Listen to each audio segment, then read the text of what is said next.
তো 1965 চনত টংগা বিশ্ববিদ্যালয়ৰ কিছুমান ছাত্ৰ এখন নাও লৈ সাগৰত পৰিভ্ৰমণ কৰিবলৈ ওলাইছিল। কিন্তু প্ৰথম নিশাতে এক ভয়ংকৰ ধুমুহাই তেওঁলোকৰ জীৱন বিপদৰ সন্মুখীন কৰিলে। হঠাতে নাওখন ধ্বংস হৈ গ'ল, খাবলৈ একো নোহোৱা হ'ল আৰু পানীৰ একো সংস্থান নাছিল। আৰু 8 দিন ধৰি সাগৰত ঘূৰি ফুৰি তেওঁলোকে এক নিজান দ্বীপ বিচাৰি উলিয়াইছিল। কিন্তু আপোনালোকে জানেনে, বুৰঞ্জীত উল্লেখ কৰা মতে এটা নামৰ এই দ্বীপটো এক সময়ত মানুহৰে ভৰা আছিল। কিন্তু 1873 চনত এই দ্বীপৰ প্ৰায় সকলোখিনি মানুহক এজন ব্যৱসায়ীয়ে কিডনেপ কৰি লৈ গৈছিল আৰু যিসকল বাচি থাকিল সেইসকল ভয়ৰ কাৰণে উভতি নাহিল। এই ছাত্ৰকেইজনে ভয় খোৱাৰ পৰিৱৰ্তে একেলগে তেওঁলোকে ইয়াতে এক নতুন জীৱন গঢ়ি তুলিলে। প্ৰথম অৱস্থাত কেঁচা মাংস, সাগৰীয় চৰাই আদি খাই জীৱিকা নিৰ্বাহ কৰিছিল যদিও 3 মাহৰ পিছত তেওঁলোকে 1900 শতিকাৰ এখন গাঁও বিচাৰি উলিয়াইছিল।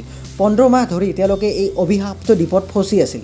1966 চনত অষ্ট্ৰেলিয়াৰ এখন মাছ ধৰা নাৱে এই ছাত্ৰকেইজনক উদ্ধাৰ কৰিছিল। এতিয়া প্ৰশ্নটো হ'ল, আপোনাৰ লগত যদি এনেকুৱা কিবা চিচুৱেশ্যন হয় আপুনি কি কৰিব?